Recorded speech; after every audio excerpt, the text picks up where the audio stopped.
Muito bem, então nós vamos falar um pouquinho nesta noite. Eu tenho uma breve mensagem para esta igreja nessa noite. Quero, em não muitas palavras, falar alguma coisa de muita importância. Na verdade, já tem algum tempo que eu estava procurando a oportunidade, e esse foi exatamente o dia, a hora, o momento certo de eu falar sobre este assunto, sobre essa mensagem.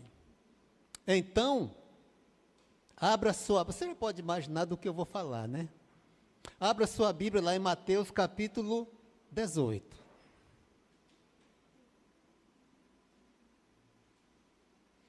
Mateus capítulo 18.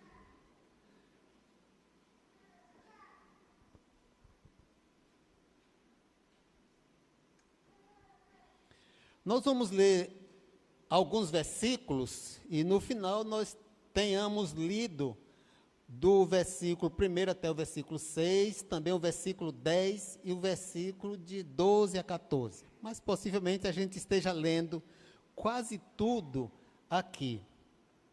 Vamos começar do 1 até o 6º versículo, que diz o seguinte: o título tem aqui, o maior no reino dos céus. Naquele tempo, ou naquele momento, os discípulos chegaram a Jesus e perguntaram: quem é o maior no reino dos céus? Chamando uma criança, colocou-a no meio deles e disse: eu asseguro que, a não ser que vocês se convertam e se tornem como crianças, jamais entrarão no reino dos céus. Portanto, quem se faz humilde como esta criança, esse é o maior no reino dos céus. Quem recebe uma destas crianças em meu nome, está me recebendo. Mas se alguém fizer cair no pecado um destes pequeninos que creem em mim, melhor lhe seria amarrar uma pedra de moinho no pescoço e se afogar nas profundezas do mar. Vamos orar? Deus, obrigado pela mensagem que a tua palavra traz nesse instante e a profundidade da mesma. Abençoe, Deus, que a tua palavra possa encontrar lugar nos nossos corações. Abençoe as crianças de tua igreja, as crianças que servem ao Senhor. Continue dando direção e vida eterna a cada uma delas. Te pedimos em nome do Senhor Jesus. Amém. Irmãos, uma vez nós estávamos numa igreja lá em Belém. Eu já estava no ministério e acabávamos de chegar naquela igreja, uma igreja com uns 300 membros, alguma coisa nesse tipo, talvez o dobro desta igreja aqui. O pastor daquela igreja, 50 anos de ministério. O departamento infantil tinha em torno de 3 crianças. Isso mesmo, umas 3 crianças. E aí nós chegamos lá e nos propomos a ajudar, e a Cibele, como sempre, na frente, né? Nós vamos trabalhar no departamento infantil e vamos organizar as coisas aqui. E aí fomos fazer uma conferência missionária. Aí nos preparamos, organizamos tudo, planejamento, treinamento do pessoal, todas as coisas que era necessário fazer. E no planejamento tinha a preparação, a realização e o pós. E o pastor daquela igreja acompanhando. E aí a gente falou, depois que acontecer, a gente vai fazer desta forma e daquela, vai continuar dando assistência e tal, e dar crescimento para essas crianças. E aquele pastor me surpreendeu, dizendo o seguinte: pastor, precisa mesmo tudo isso? Eu falei, mas como assim, tudo isso? Ele disse, na verdade, pastor, eu acho que é assim. A gente chama as crianças, faz o trabalho com elas, conta a historinha, ora com elas, e depois disso acabou.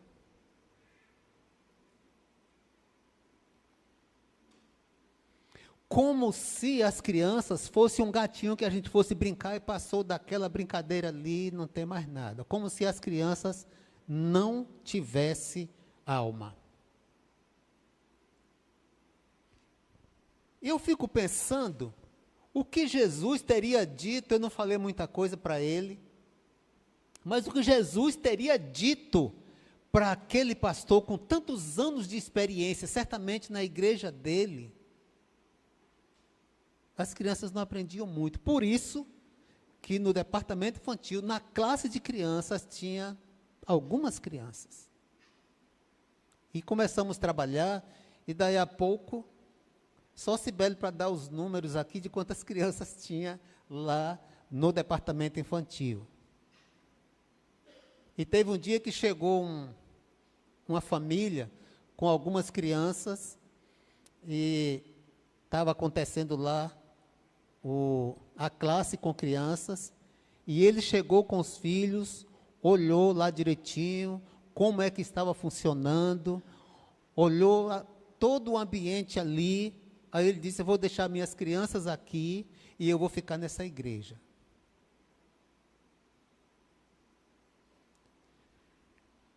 Meus queridos irmãos, as crianças é que são referência para nós adultos.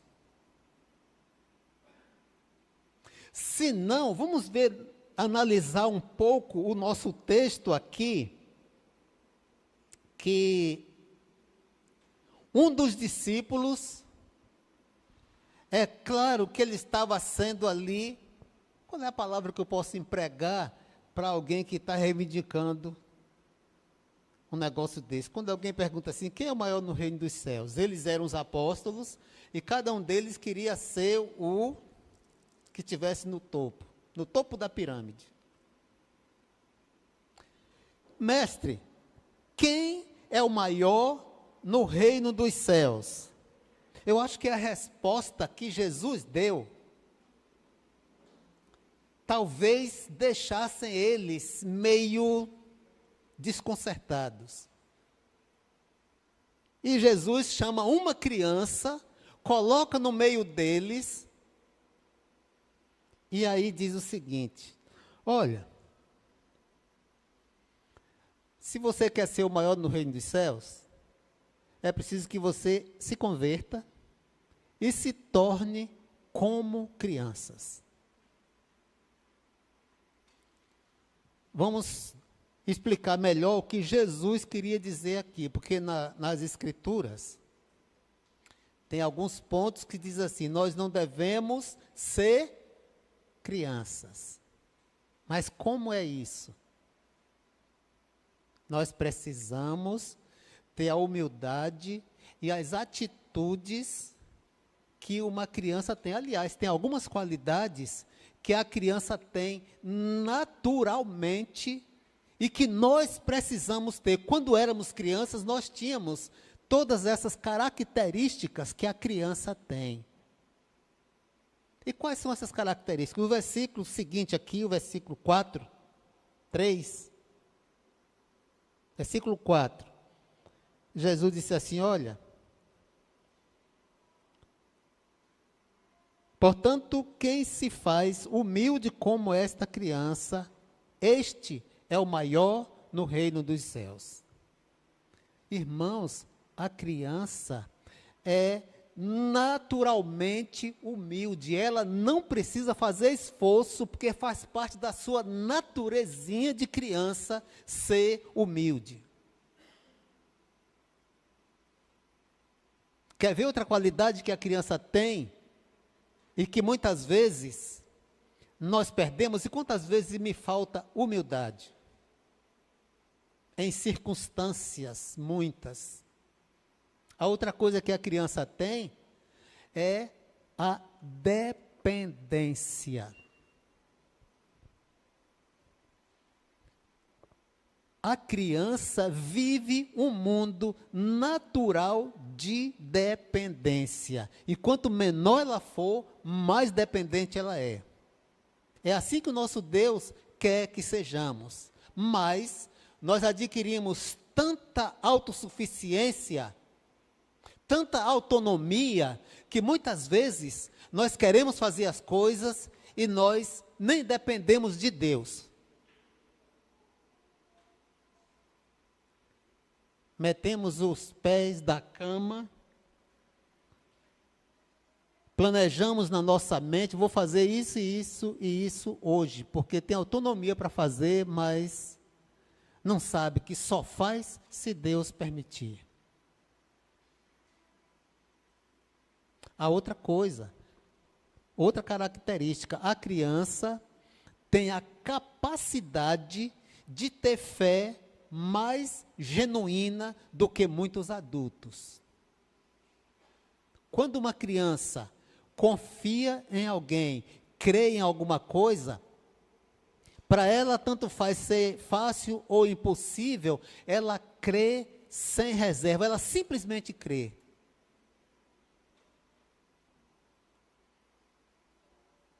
Mas tem algumas particularidades que eu quero mostrar mais aqui no nosso texto, lá no versículo 6.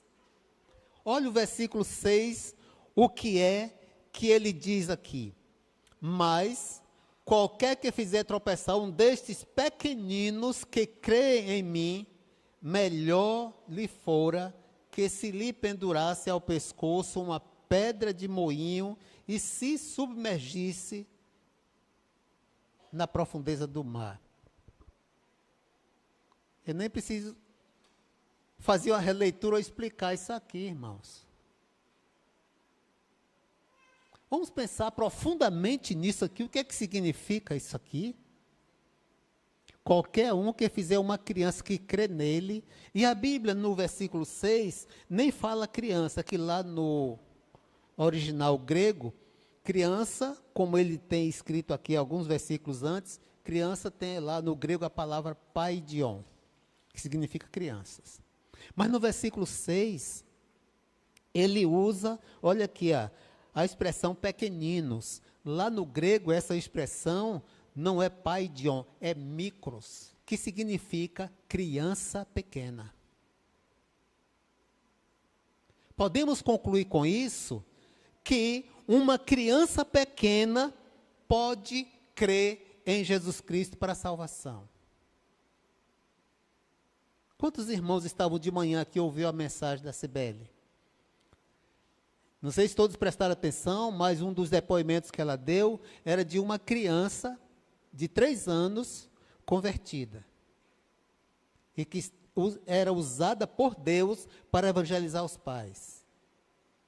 E eu conheço bem a história que ela contou aqui, porque eu estive lá no hospital, quando a criança estava faltando poucos minutos, menos de 1 hora para falecer, eu estava lá também orando por aquela criança. E era, de fato, uma criança de 3 anos, irmãos, convertida, que tinha Jesus no coração. E aí Jesus diz assim, olha, é melhor, as crianças já saíram daqui, né? É melhor você cometer suicídio do que fazer uma criança que crê em mim se escandalizar.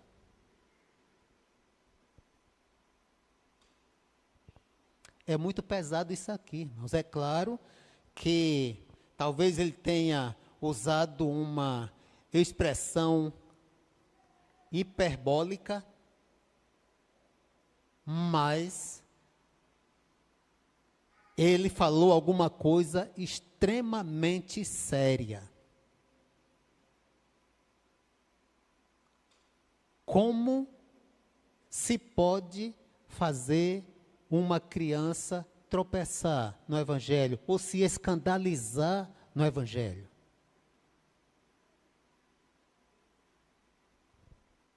Aí é que está o negócio. Quantas vezes uma criança levanta a mão querendo receber Jesus, ou tem algumas atitudes cristãs e ela não é acreditada. E a criança tem sensibilidade de perceber aquilo. E como ela pode ficar escandalizada com isso? Olha, a história de um pregador que chegou, foi convidado para uma igreja, lá ele deu uma mensagem. E naquele momento da mensagem, o pastor da igreja estava lá no fundo, né, observando tudo. E depois que o pregador deu a mensagem, ele fez o convite. E uma criança levantou a mão ali e tal, recebendo Jesus. E aquele pastor lá viu também, mas ficou quieto. Aí, de repente, um adulto também levantou a mão. E aí o pastor de lá de trás se manifestou: aqui, pastor, tem uma vida aqui que se converteu. Quem está entregando sua vida é Jesus. Mas ele menosprezou completamente aquela criança que levantou a mão recebendo Jesus. E quantas vezes na nossa igreja, de forma geral, acontecem coisas desse tipo. Uma vez, nós estávamos em Barcarena, lá na área metropolitana de Belém, cidade que atravessa a Bahia do Guajará. Nós estávamos lá e o culto na igreja, a igreja em frente a uma praça, e o pregador estava ali, né, dando a sua mensagem, e de repente algumas daquelas crianças que estavam na praça resolveu entrar na igreja. E ela entrou na igreja, criança, você sabe como é que é, né? Ela entra, se fizer barulho, não tem problema nenhum, porque ela é criança mesmo. E ela entrou e veio, procurou um local ali e se sentou. E um dos diáconos da igreja, que estava ali, muito atento a tudo, percebeu que a criança sentou ali na igreja, ele se levantou de onde ele estava, foi lá, pegou a criança pelo braço, levou pelo braço, colocou do lado de fora da porta, entrou e fechou a porta e voltou e se sentou.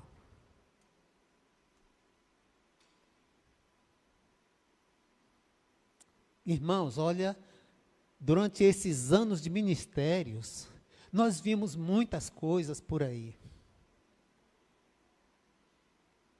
Eu não sei o que Jesus faria com aquele diácono infeliz naquele momento, com atitude tão desastrosa. Eu não sei o que foi que aquela criança sentiu naquele momento ali.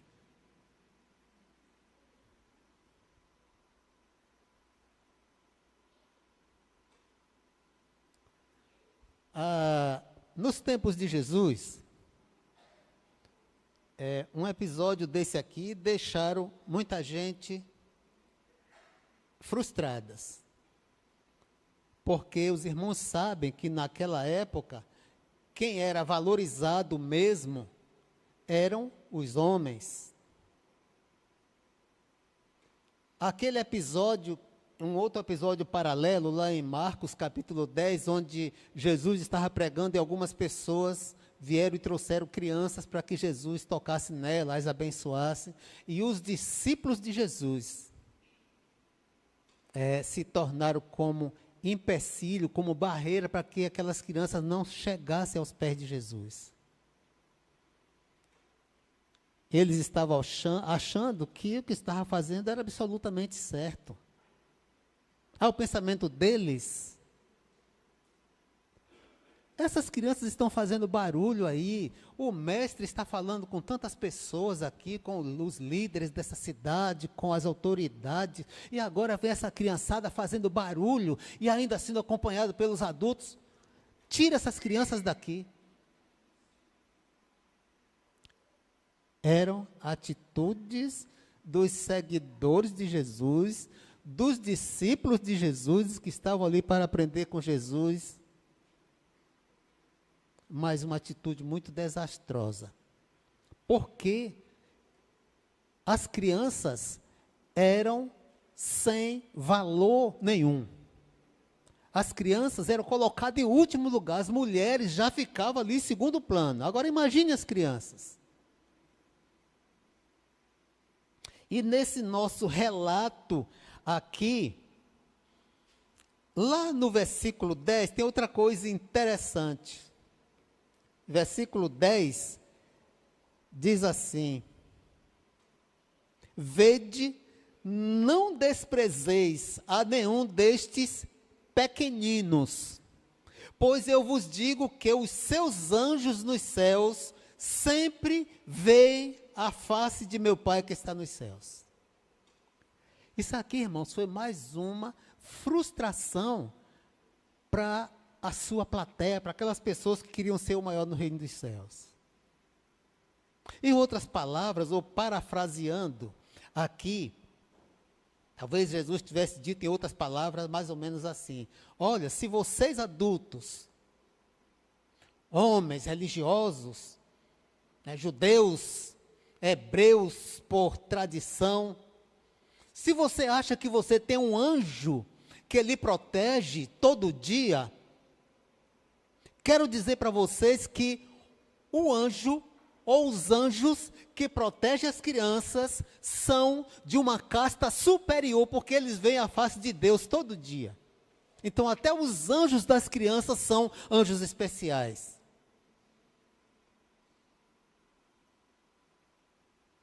Acho que esse foi mais um ponto de frustração para aqueles ouvintes naquele momento. E outra coisa aqui, lá no versículo 11, deixa eu confirmar aqui, o versículo 11 diz assim, isso aqui é a continuidade do texto que ele mostra aqui, a parábola da ovelha perdida, para dar mais exemplos ainda do que ele estava querendo ensinar naquele instante de quem era o maior no reino dos céus. Observe o versículo 11, que diz assim: o Filho do Homem veio para salvar o que se havia perdido.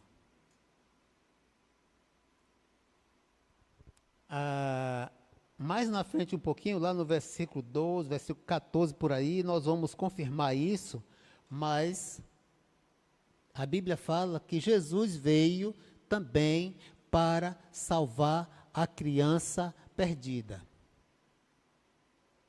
E esse perdida que o Senhor Jesus fala aqui, é perdido mesmo condenado à perdição, à condenação eterna.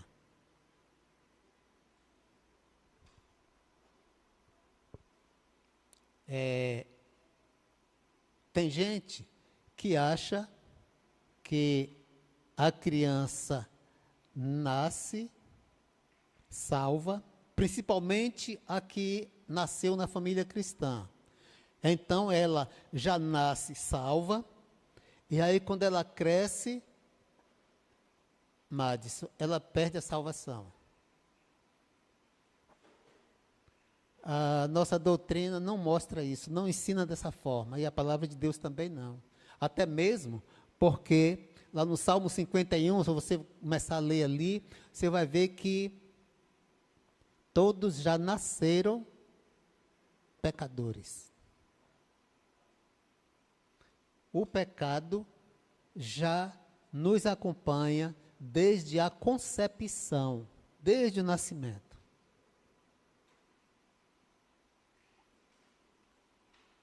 E nós vemos aqui, dentro desses textos aqui, as possibilidades de uma criança se converter ou se perder.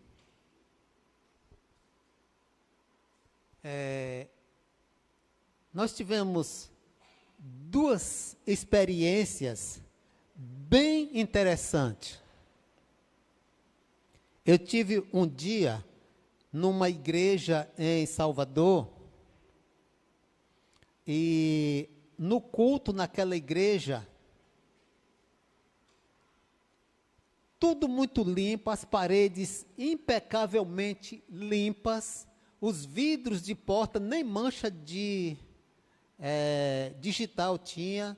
Olhei para o departamento lá, tudo muito calado, tudo muito quieto. E vários casais de pessoas, alguns assim, já de cabeça branca e tal. E eu não pude perceber nenhuma criança ali. E eu fiquei pensando, daqui uns dias esses adultos não vão estar mais aqui. E o que é que vai acontecer com a igreja? Nem precisa de resposta, né? Porque se não tiver criança, se não tiver uma nova geração para dar continuidade, não sei o que pode acontecer. Mas a outra experiência, completamente o contrário, foi numa outra igreja que tivemos em Itapetinga, lá próximo à Vitória da Conquista, na Bahia. Nós fomos lá, na verdade, nós fomos lá algumas vezes, fazer semana de conferência, fazer classe de 5 dias com crianças, enfim. E o pastor daquela igreja dava prioridade absoluta ao evangelismo e discipulado de crianças. E aquela igreja tinha alguns irmãos que iam nos bairros, nas comunidades, buscar as crianças, e domingo de manhã a igreja estava cheia. Você imagine o barulho que era. Mas eram as crianças aprendendo a palavra de Deus, do jeito delas. Porque mesmo que seja barulhenta, elas estão aprendendo. Essa, irmãos, é uma igreja de futuro. Eu pensei ontem, antes de ontem, por aí, dar uma ligadinha para o pastor lá, o nosso amigo, o pastor Isaac. É Isaac? Pastor Isaac, para saber como é que estava ele, a família e também a igreja, mas não tive oportunidade de ligar. Mas com certeza é uma igreja que cresce de forma constante e muito firme. Então, se você quiser fazer uma plantação que você planta hoje e colhe daqui a 1 mês ou 2 meses, então plante uma flor, plante uma batatinha, plante alguma coisa que logo vai ser arrancada e acaba aquela plantação. Mas se você quiser plantar uma igreja aqui, vai continuar a fazer uma roça que vai durar muitos anos, então plante um pé de quê? De cacau, um pé de árvore que cresça e possa frutificar por muitos anos. Mas você tem que ter paciência, porque aquela semente ou aquela muda ali vai demorar alguns anos até para começar a frutificar. É assim a diferença entre evangelizar uma pessoa adulta e uma criança. É claro que estamos ganhando de igual forma uma vida para Cristo, mas em termos de frutificação, uma criança tem uma vida inteira para doar para o Senhor Jesus.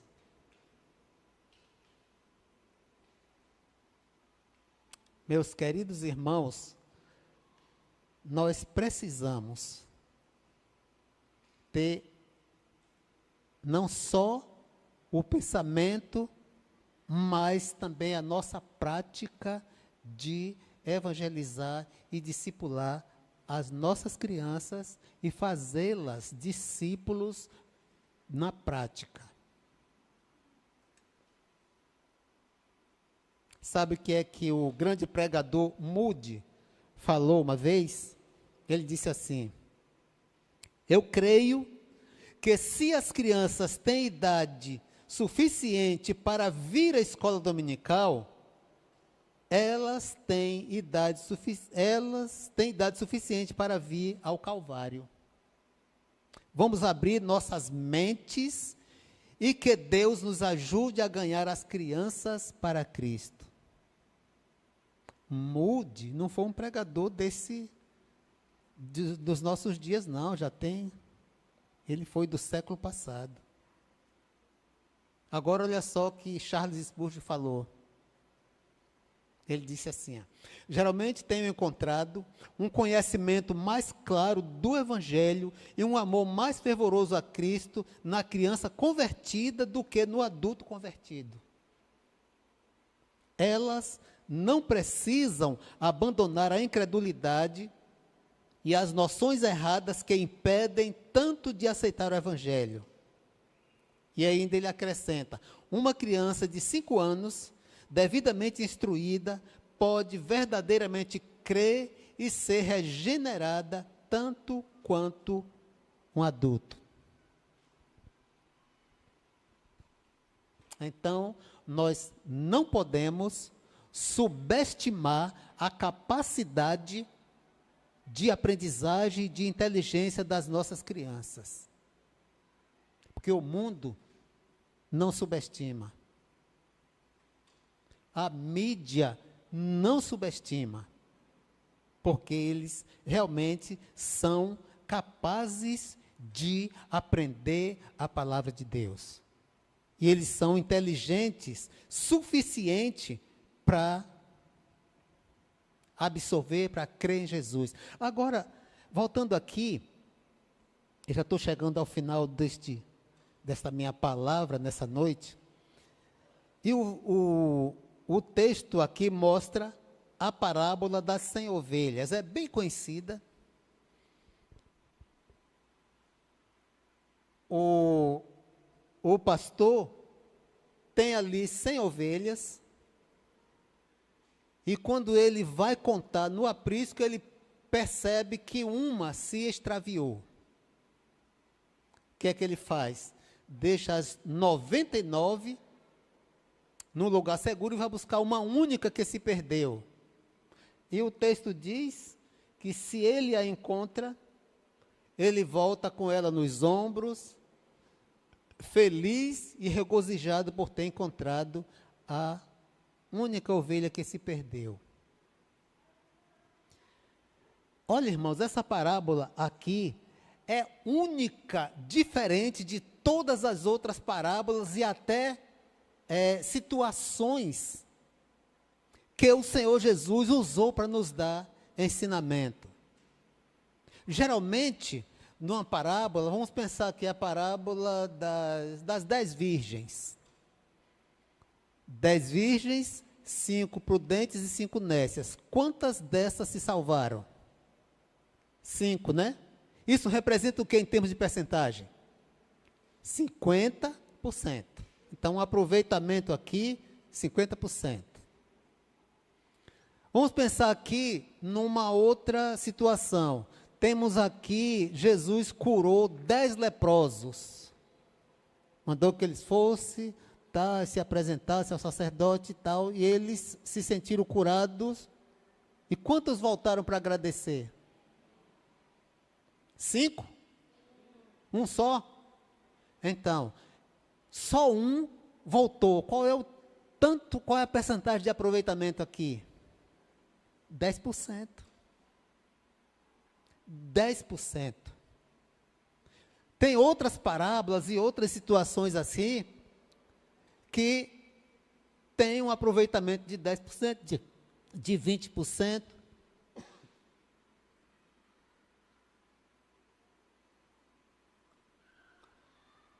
de 50%, mas quando chega na parábola das 100 ovelhas, o aproveitamento já é de 90%, 99%, e a possibilidade de uma única que se perder ser reencontrada e salva. E agora, depois que ele usa a parábola, ele diz assim: da mesma forma, o Pai de vocês que está nos céus não quer que nenhum destes pequeninos se perca. Então nós vemos as possibilidades aqui de uma criança pequena se perder. Temos a possibilidade de uma criança pequena ser salva, mas a vontade de Deus é que nenhuma dessas pequenas crianças se perca. Quantas vezes nós vemos pessoas dizerem que as crianças são o futuro da nossa igreja. Não é verdade? Não é não. As crianças são o futuro, sim, mas elas são hoje. Elas são a igreja da atualidade. Mas nós podemos dizer que o futuro da sociedade, o futuro da igreja são as crianças. Mas o futuro das crianças está em nossas mãos. O futuro das crianças estão em nossas mãos. E nós precisamos ter consciência disso, nós precisamos colocar isso como prática em nossa vida.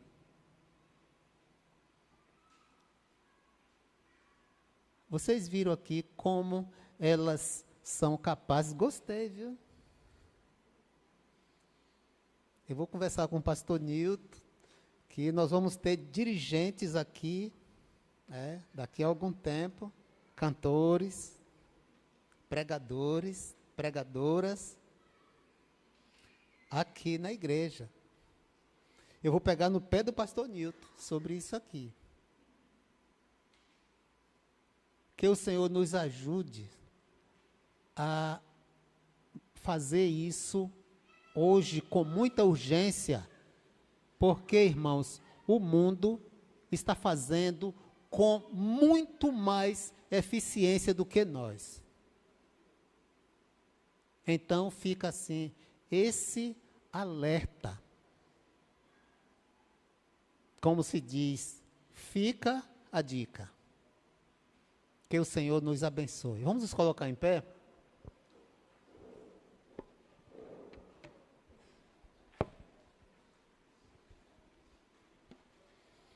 Vamos orar.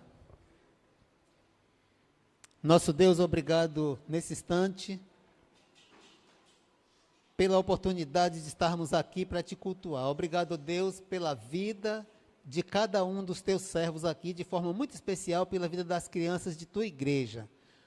Ó Deus, obrigado porque elas tiveram hoje a oportunidade de demonstrar um pouco a capacidade que elas têm de adorar o nome do Senhor, de cantar louvores ao nome do Senhor, de te adorar. Nós te pedimos, ó Deus, que a cada dia as crianças estejam melhor preparadas, capacitadas e que sintam sempre a vontade de adorar o nome do Senhor, que elas sintam esse prazer. Te pedimos que o Senhor nos conduza em nossas vidas, abençoe cada família aqui representada, abençoe esta semana, que seja uma semana abençoada, uma semana de vitórias nas nossas lutas. Obrigado, Pai, por tudo que o Senhor nos concede. É o que te pedimos e te agradecemos no nome santo de Jesus. E agora, que o amor de Deus, a graça do Senhor Jesus Cristo, a comunhão, as consolações e o poder do Espírito Santo esteja com a tua igreja hoje e para todo sempre. Amém.